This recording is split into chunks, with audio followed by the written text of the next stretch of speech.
ये दो मनसब है कि छोटे बड़ों का एहतराम और इज्जत करें और बड़े छोटों में शफकत करें। तो ये क्या है? ये तरबियत के एक उसूल दे दिया है आका अलैहिस्सलातु वस्सलाम। फिर अगली रिवायत देखें। यह रिवायत हजरत अनस इब्न मालिक की रिवायत है और इमाम बुखारी रहमतुल्लाह अलैह सही बुखारी हदीस नंबर 677 पे लाए। फिर मुस्लिम शरीफ में भी किताब सलात में है हदीस नंबर 470। अनस इब्न मालिक इसको रिवायत करते हैं कि आका अलैहिस्सलातु वस्सलाम की ये रिवायत है। हुज़ूर अलैहिस्सलातु वस्सलाम ने फरमाया, मैं नमाज शुरू करता हूं तो चाहता हूं कि इसे लंबा करूं, फिर किसी बच्चे के रोने की आवाज सुनता हूं, अपनी नमाज को मुख्तसर कर देता हूं, ये जानते हुए कि उसके रोने की वजह से उसकी मां को परेशानी होगी, क्योंकि उस वक्त तक मस्जिद में औरतों का आना मना नहीं था। तो आका फरमाते जब जमात होती तो हुज़ूर अलैहिस्सलातु वस्सलाम जमात के अंदर क्या करते? इख्तिसार करते और फरमाते दिल में न करते नमाज को लंबा करो, ताकि नमाज की लज्जत दिलों में उतर जाए और लंबे सजदों की लज्जत दिलों में आए, क़याम की, रुकू की, सुजूद की। लेकिन हुज़ूर फरमाते कि नमाज को लंबा सिर्फ इस वजह से नहीं करता हूं जब बच्चे के रोने की आवाज सुनता। तो बताएं आका अलैहिस्सलातु वस्सलाम की बच्चों के लिए गैर मामूली शफकत का आलम इस एक जुमले से लगा सकते हैं।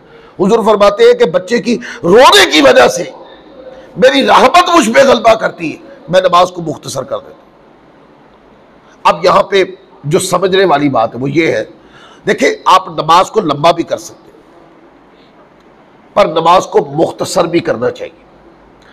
मुख्तसर वो नमाज करनी चाहिए कि जब आप जमात करवा रहे हैं या जमात के अंदर शामिल हैं तो वो जमात को मोतदिल पैमाने पे रखे, इतना लंबा ना करें, सजदे भी मोतदिल रखे, रुकू भी मोतदिल रखे और क़याम भी मोतदिल रखे, और मुनासिब वक्त के अंदर कि जिसमें आपको पता है कि अगर मेरे पीछे कोई ज़ईफ़ या बीमार भी खड़ा हो तो इस दौरानिया के अंदर पढ़ी गई नमाज में उसको तकलीफ नहीं होगी, अगर होगी भी तो इतनी होगी कि जो उसकी बर्दाश्त में होगी, ठीक होगी। तो आप उसको मोतदिल अंदाज में जमात करवा दें। तो फिर आप कहेंगे वो जो लंबे सजदे करने का भी तो हुक्म है ना, कि सैयदा पाक सजदा फरमाती थी तो 2 सजदे करती, 2 रकत पढ़ती तो रात गुजर जाती। वो जो सजदे वो कौन से हैं? हाँ, वो सजदे खवातीन को भी इसको समझना है और मर्द हजरात को भी समझना है। देखिए आप जब अकेले नमाज पढ़ते हैं तो अकेले नमाज जिस वक्त बंदा पढ़ता है तो उस वक्त वो उसका एहतमाम भी करता है, अपने तमाम ज़रूरी कामों से फारिग हो चुका होता है। इसी तरह खवातीन वो अपने ज़रूरी कामों से फारिग हो चुकी होती है, मतलब बच्चों को सुला लिया है, अब वो नफली इबादत करना चाहती है तो अपने ज़रूरी कामों को निपटा ले, बच्चों को सुला ले, ताकि वो लंबा सजदा करने का एक बैकग्राउंड बन जाए। उसके बाद अल्लाह की बारगाह में खड़े हो और फिर अल्लाह की बारगाह में गिरियाजारी करे, सारी रात लंबे सजदे, क़याम, रुकू, सुजूद करे, तो वो अकेले नमाज जितनी मर्जी लंबी कर ले। पर चूंकि जमात के अंदर बूढ़े भी होते हैं, ज़ुआफ भी होते हैं, बीमार भी होते हैं, तो वहां पर यह है कि वहां पर आप नमाज को मोतदिल करें ताकि किसी को भी नमाज में अज़ियत और परेशानी ना हो।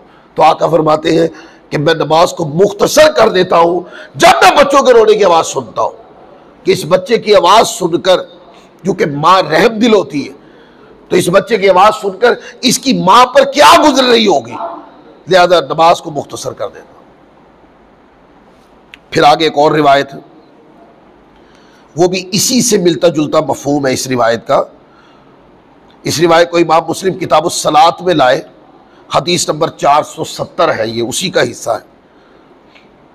हज़रत अनस इब्न मालिक बयान करते हैं रसूलुल्लाह सल्लल्लाहु अलैहि वसल्लम नमाज में किसी ऐसे बच्चे के रोने की आवाज़ सुनते जो अपनी माँ के साथ होता तो छोटी सूरत पढ़कर नमाज में तखफीफ फरमा देते। अब इस रिवायत के अंदर 2 बातें हैं समझने वाली। एक बात मैंने समझा दी कि आका अलैहिस्सलातु वस्सलाम नमाज को मुख्तसर फरमा देते, बच्चे के रोने की आवाज़ सुनकर नमाज को मुख्तसर फरमा देते।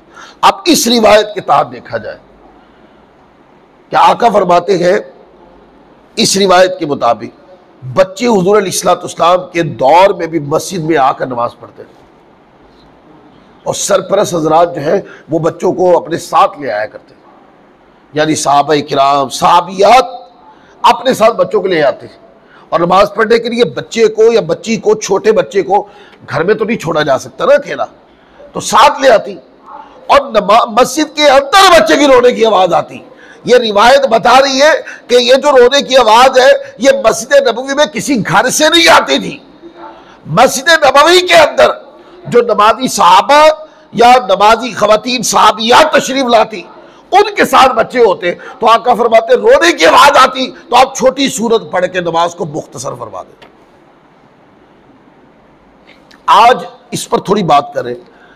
आज देखें ना, अगर मस्जिद में बच्चे आ गए, जैसे बड़ों को सीखने और समझने की जरूरत है, सेम इसी तरह बच्चों को भी सीखने समझने की जरूरत है। मसला यह है कि बड़े हैं, बड़े उनकी समझ बड़ी है, लिहाजा वो बड़ी बड़ी बातें समझ जाते हैं, लेकिन जो छोटे हैं उनको छोटी छोटी बातें भी समझानी है।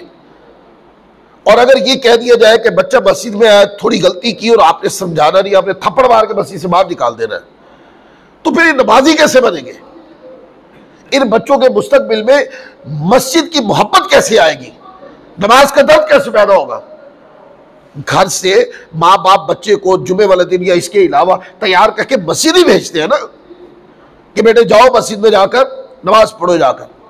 और बच्चा अगर मस्जिद में आ गया है और बच्चा किसी गलती पर है, तो देखिए ना, आपका बच्चा गलती करे तो आप हक रखते हैं कि उस बच्चे को समझाते हैं, कोशिश करते हैं कि आपको थप्पड़ ना मारना पड़े। लेकिन अगर मस्जिद के अंदर किसी और का बच्चा शरारत करे तो आपका थप्पड़ मार कैसे निकल आते जल्दी जल्दी? आपको जल्दी ऐसा गुस्सा क्यों आता है कि जो बेकाबू होता है आप उसको कंट्रोल ही नहीं कर पाते? वो बच्चा भी पूरा आपके बच्चे की तरह ही पूरा हक रखता है कि आप उसको भी शफकत से समझा दें, उसको रास्ता बता दें। आप कहें बेटे नहीं, आप बड़ों के साथ ना, आप साइड पे आ जाए, बेटे आप इस तरफ आ जाए, आप पीछे सफ बना लें, आप लोग यहां नमाज पढ़ लें, आप बच्चे सब इधर इकट्ठे हो जाए, उनको भी आप कहकर कोई बात समझाने की कोशिश तो करें।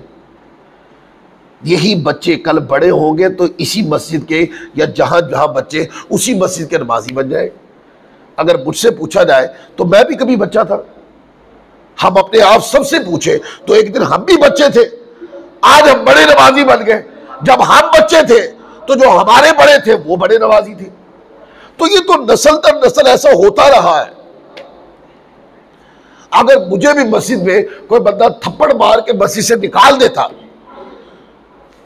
और बच्चा समझ के मुझे मस्जिद में ना बैठने देता, वो समझता है कि ये बच्चा इसकी वजह से नमाज में डिस्टर्बिंग हो रही है, तो आज मैं खतीब बन के बैठा हूं, आपको समझा रहा हूं, तो मैं तो आलिम दीन ना होता।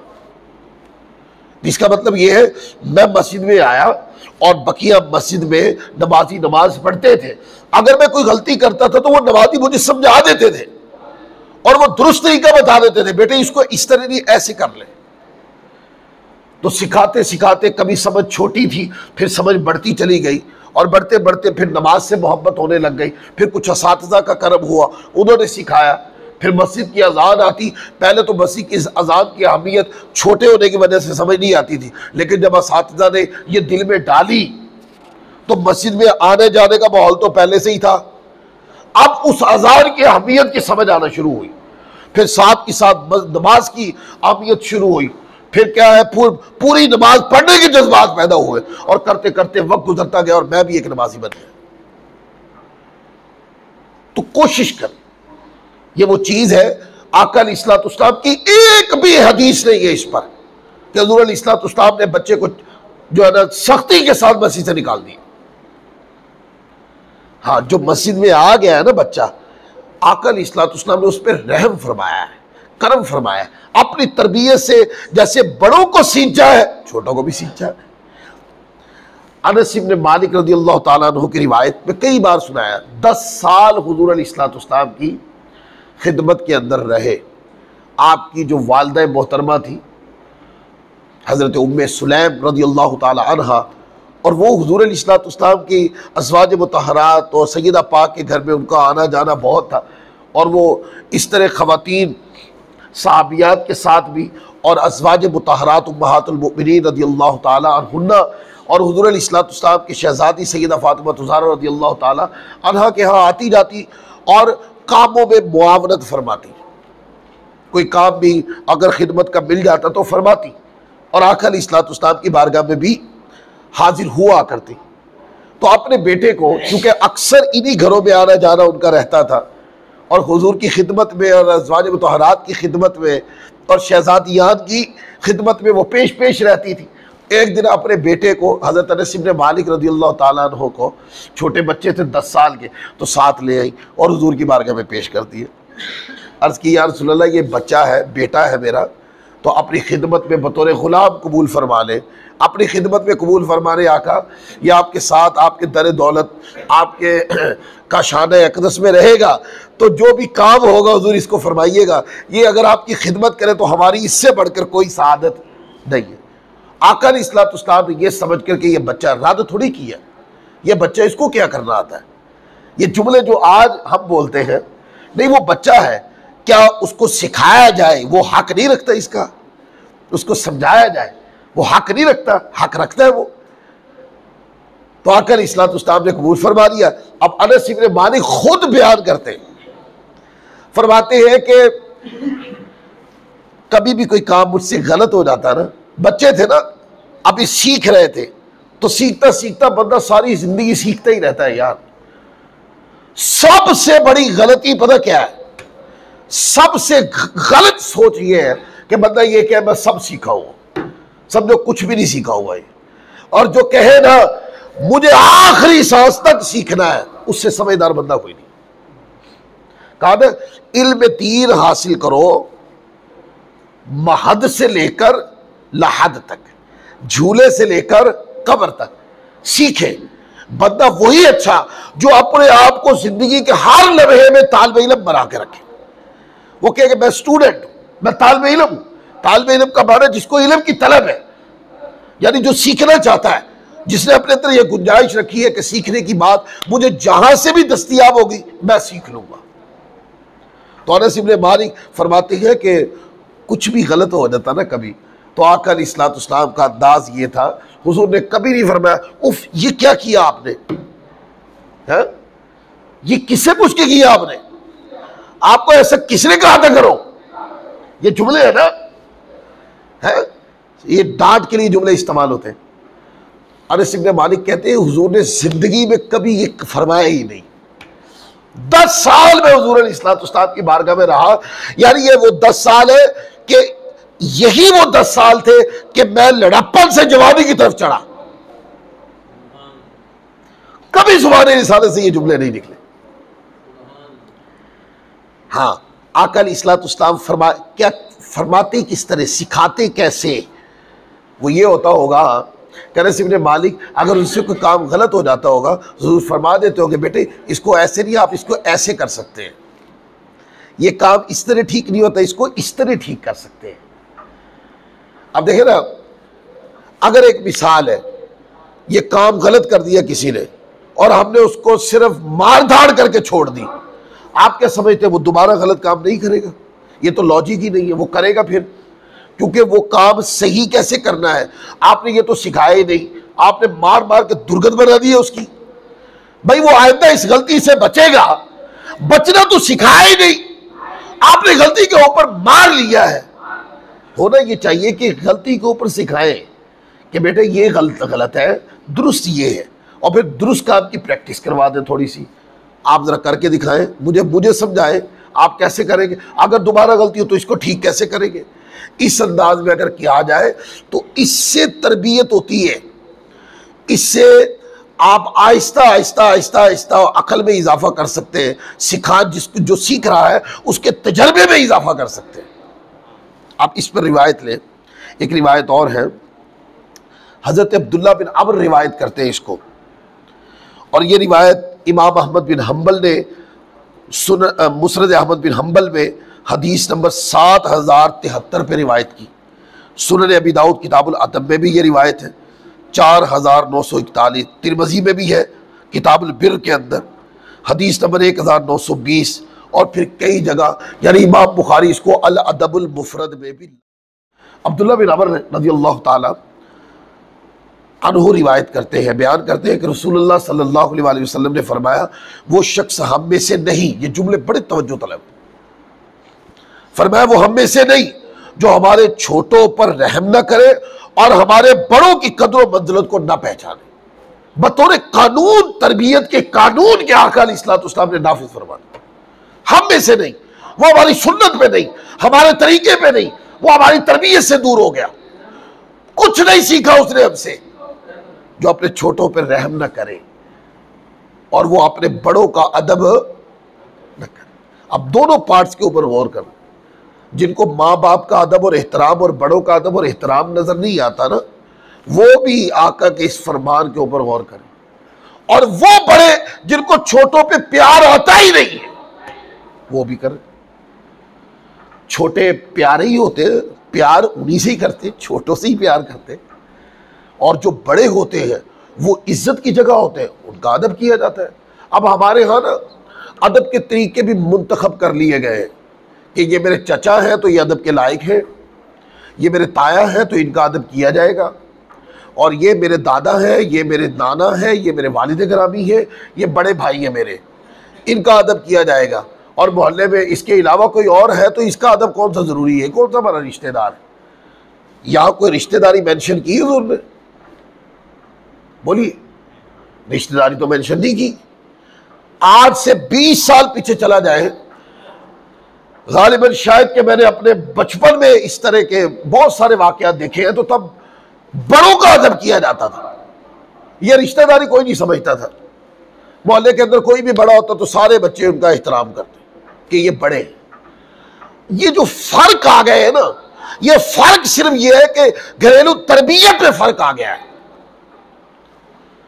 कि बच्चा चाचा का अदब ना करे ना तो हम कहते हैं भाई क्यों नहीं किया अदब, ताया का अदब ना करे क्यों नहीं किया अदब। और मोहल्ले में हमारा बच्चा एक बड़े से बदतमीजी करके आ गया तो उसे पूछा ही नहीं। तो फर्क तो डाला तरबियत में हमने। ये दो, यानी आका अलैहिस्सलाम ने जो तरबियत का मेयार दिया था वो तो तोड़ दिया, चकनाचूर कर दिया। ये सारी चीजों को सामने रखना है। और इसी तरह मोहल्ले में दूसरी जिहत को भी देखें। एक मिसाल है, मोहल्ले में भाई भतीजा है तो चाचा को याद आया कि शफकत के लायक है, भतीजा है तो ताया को याद आया कि ये मेरा भतीजा, इससे प्यार करना है, मामा को याद आया कि भांजा है तो प्यार करना है। फिर इसी तरीके से आप बतदरीज गुनते जाए, छोटा भाई है तो बड़े भाई को याद आया कि इससे प्यार करना है, दादा है तो याद आया पोता है, प्यार करना है, नाना को याद आया नवासा है, प्यार करना है। ठीक है।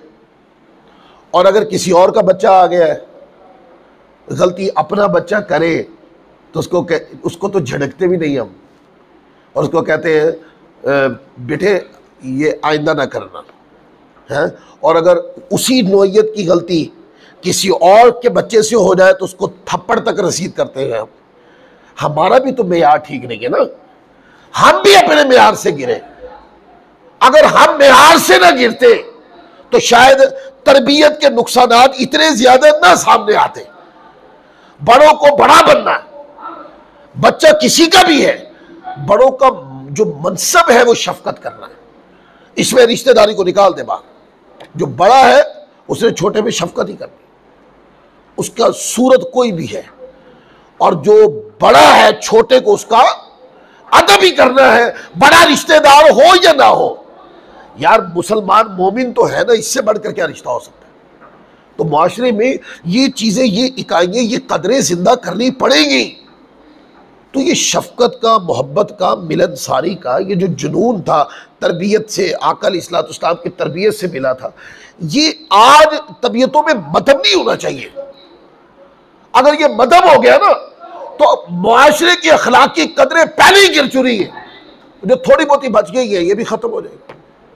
ये जरूरी है इन चीजों को जिंदा रखा जाए, बच्चों को बड़ों का अदब सिखाया जाए, और इस तरबियत के अंदर रिश्तेदारी की सारी चीजों को उठा के साइड पे रख दे। मुतलकन बच्चों को सिखाए कि बेटे जो बड़े होते हैं वो लायके अदब होते हैं। वो मोहल्ले में नजर आए, स्कूल में नजर आए, घर में नजर आए, कहीं इसके अलावा किसी और मौके पे नजर आए तो बड़ों के साथ जब भी मिलते हैं तो हमेशा अदब और एहतराम से मिलते हैं। और बड़ों को भी चाहिए, बच्चा अपना है या नहीं, वो बच्चा है, लिहाजा शफकत का मुस्तहिक है तो शफकत दीजिए उनको। एक और रिवायत है, इस रिवायत को हजरत अब्दुल्ला बिन अब्बास रदियल्लाहु ताला अन्हु ने रिवायत किया। मजमून सारा वही रिवायत का है।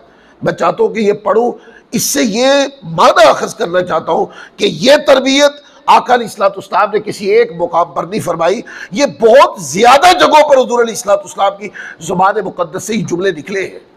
आप देखें ना, पहली जो रिवायत हमने पढ़ी ये रिवायत हज़रत अब्दुल्ला बिन अमर से थी। अब जो रिवायत पढ़ रहा हूँ हज़रत अब्दुल्ला बिन अब्बास से। मरवी है कि आका अलैहिस्सलाम ने फरमाया, वो शख्स हम में से नहीं जो हमारे छोटों पे रहम न करे और हमारे बड़ों की इज्जत ना करे और नेकी का हुक्म न दे और बुराई से न रोके। फिर आगे एक और रिवायत है, इसको हजरत साबित बुनानी रदियल्लाहु ताला अन्हु हजरत अनस इब्न मालिक से रिवायत करते हैं कि बच्चों के पास से गुजरे तो उन्हें सलाम किया। अनस इब्न मालिक रदियल्लाहु ताला अन्हु, क्योंकि ये सारा रवैया हुजूर से सीखा हुआ था, तो बच्चों के पास से गुजरे तो सलाम किया और फरमाया, नबी पाक सल्लल्लाहु अलैहि वसल्लम का मामूल मुबारक भी यही है कि आप बच्चों के पास से भी गुजरे तो सलाम फरमाते हैं। क्या आज इस कदर को उठा के फेंक दिया जाएगा, और ये बच्चे इनके सलाम करना जरूरी है, इन्हें तो मुंह नहीं धोना आता, कपड़े देखो फटे हुए, इन्हें सलाम करना। यानी ये जुमले हैं जो बोले जाते हैं समाज के अंदर, इन जुमलों की आका की तरबियत के सामने कोई हैसियत ही नहीं। हुजूर तरबियत को, आका अलैहिस्सलाम अखलाकी तरबियत को किस होजे सुरैया से पहुंचाना चाहते हैं? आका से बढ़कर कोई शहंशाह है तो दिखाए, हुजूर से बढ़कर कोई बाकमाल है तो दिखा दे, आका से बढ़कर दुनिया मखलूक के अंदर किसी के पास इख्तियार है तो बता दे, हुजूर से बढ़कर कोई जानता है तो बता दे, आका से बढ़कर किसी की जात लायक तकलीद है तो वो बता दे। कोई भी नहीं है, कोई नहीं है हुजूर की मिसल। आका की जात अक़दस हर वे आखिर है। कुरान को समझने का एक ही उसूल है, या हुजूर को करता देख लो या फरमाता देख लो, खत्म। इसके अलावा कुरान पे चल कोई नहीं सकता। तो हुजूर जब भी गुजरते हैं, यह आका का अंदाज है, ये प्यार है हुजूर का, ये शफकत है आका अलैहिस्सलाम, ये मोहब्बत जो लोगों को सिखा रहे, क़यामत तक के लिए ये दर्स दिया। तो बच्चों के पास से हुजूर गुजरते तो क्या कहते? अस्सलामु अलैकुम व रहमतुल्लाहि व बरकातुहू। अब देखें ना, आप किसी छोटे बच्चे को सलाम करेंगे ना तो सलाम तो हो जाएगा, अगर बच्चा जवाब ना दे तो आप जवाब सिखा दें, लेकिन आप सलाम करें। जब आप सलाम करेंगे तो सलाम करना दूसरे की रिस्पेक्ट भी है। तो जब आप सलाम करेंगे तो छोटे बच्चे भी समझते हैं कि हमें इज्जत दी गई है। तो ये सारी चीज़ें थोड़ी थोड़ी करके घर में बच्चा बड़ा हो रहा हो तो खुद प्रैक्टिस करें, अपने घर से शुरू करें। घर के अंदर जब घर आए तो बड़ों के साथ सलाम करते, छोटे बच्चों को भी अस्सलामु अलैकुम व रहमतुल्लाहि व बरकातुहू आप कह के देखें। अगर बच्चे जवाब ना दें तो देखें, बेटे मैंने आपको सलाम किया, आप इसका जवाब दें और इसका जवाब ये है, आप इस तरह करें। आप देखेंगे उसके नताइज आएंगे। छोटी बच्ची है मेरी, वो Darul Madina Islamic school system Dawat Islami वो ज़ेर तालीम है, तो वहाँ पर ज़ाहिर है ये बातें सिखाई जाती होंगी।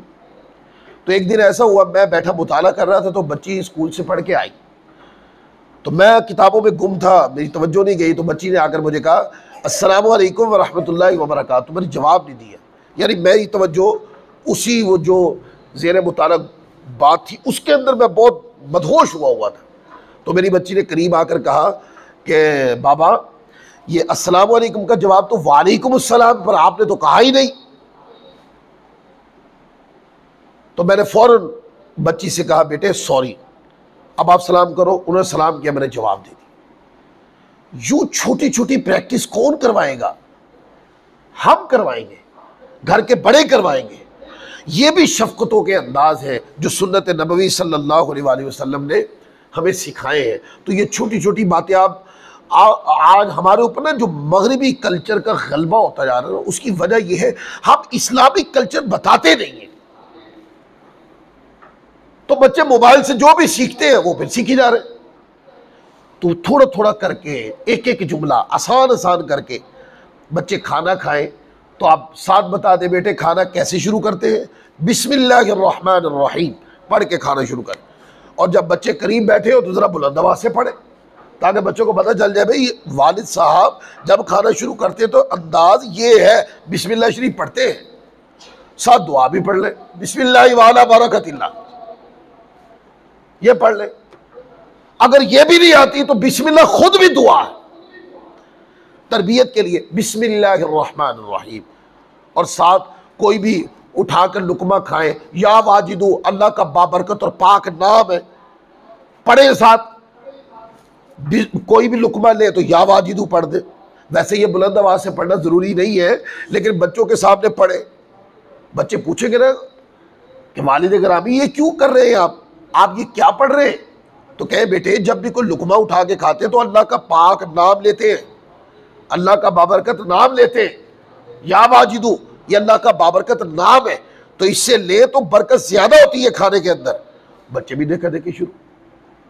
बच्चे आए, सलाम नहीं किया तो पूछे बेटे आपने सलाम ही नहीं किया, मैंने जवाब दे रहा था आपको, आप सलाम करें।